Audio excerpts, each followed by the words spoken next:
Hello सांग मैंने आपण मैंने केमती अच्छा मुझे पुणी आ गोटे नुआ भिडियो आपण मानक स्वागत जनाऊँगी। मुझे आपण मानक नहीं अगस्ट मसर VHSND बा ममता दिवस रेजुलेसन टी को ताले आसतु भिडियोटी को आरंभ करवा।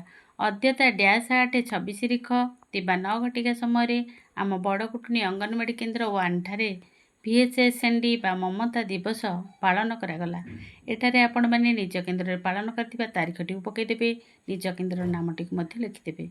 उक्त दिवस रे ग्रामर समस्त गर्भवती प्रसूति और कम ओजन शिशु एवं तांको माँ किशोरी बालिका SHG मेम्बर, आशा दीदी, NM दीदी, MPW मेम्बर, अंगनवाड़ी कर्मी और सहायिका इत्यादि जोगदे आलोचन अंशग्रहण करथिले।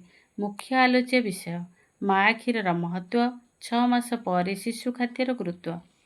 शिशुटी जन्म हेबा मात्रे किंबा 1 घंटा मध्य स्तन्यपान कराइबा नित्यांत आवश्यक होता है, कारण माँर प्रथम कष क्षीर शिशुपाई प्रथम टीका रूपे कार्य करिथाए, जाफल शिशु एही माँ क्षीरु पोषक तत्व पाइबा सह विभिन्न रोग दाउरू रक्षा पाइथाए।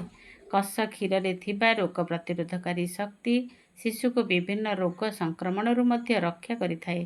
प्रथम 6 मास पर्यंत माँ क्षीर व्यतीत अन्य खाद्य बा पानीय देवा शिशु प्रति विपदपूर्ण और संक्रमणर कारण होता है।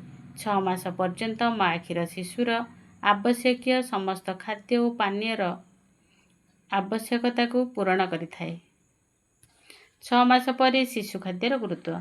शिशु को 6 मास होईगला पर माँ क्षीर देवा सहित धीरे धीरे घरोई खाद्य खुआइबा आवश्यक होता है।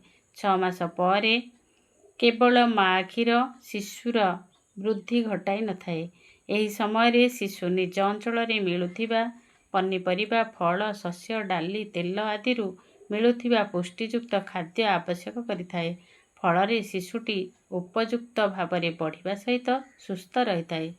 आलोचना शेष में उपस्थित थिबा समस्त सदस्य मानकु धन्यवाद जणाई सभा सांग करागला।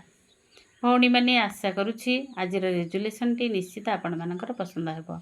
ताले प्लीज जदि मो चैनल नुआ होइथिबे निश्चित सब्सक्राइब करिवे, लाइक करिवे एवं आज रेजुलेसन टी किपर लागिला कमेंट माध्यम रे जणाइबा पई भूलिबे नाही। रहिली।